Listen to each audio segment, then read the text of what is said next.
Old ট্র্যাফোর্ডে ভারতের বিপক্ষে আলো ঝলমলে ১৫০ রানের ইনিংস খেলে ইতিহাস গড়েছেন জো রুট। টেস্টের তৃতীয় দিনে জায়গা করে নিয়েছেন টেস্ট ক্রিকেটের সর্বোচ্চ রান সংগ্রাহকের তালিকার দ্বিতীয় স্থানে।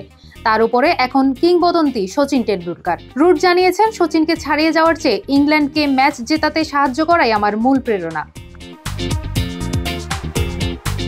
৩৪ বছর বয়সী সাবেক অধিনায়ক আরও বলেন, এই সব কিছুর মধ্যে হারিয়ে যাওয়া খুব সহজ, কিন্তু দিন শেষে আপনি ভারতের বিপক্ষে খেলছেন, যা ক্রিকেটের সবচেয়ে বড় সিরিজগুলোর একটি। এটা ব্যক্তিগত নয়, বরং দলকে এমন জায়গায় নিয়ে যাওয়ার চেষ্টা যেখান থেকে ধারাবাহিকতা ধরে রাখা যায়।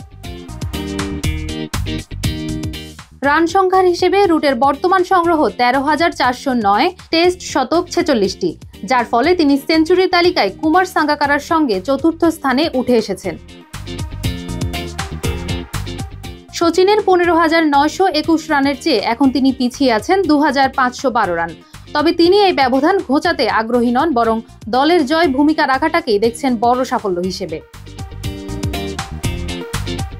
কিংবদন্তিদের সঙ্গে নিজের নাম দেখে তিনি বলেছেন, যখন আপনি ওই তালিকার নামগুলো দেখবেন বুঝতে পারবেন এরা সবাই সেই মানুষ যাদের মতো আমি ছোটবেলায় হতে চেয়েছি। এমনকি এসব কিংবদন্তির সঙ্গে একই বাক্যে আমার নাম উচ্চারিত হওয়া মানে এক ধরনের বিশ্বাস না হওয়ার মতো মুহূর্ত।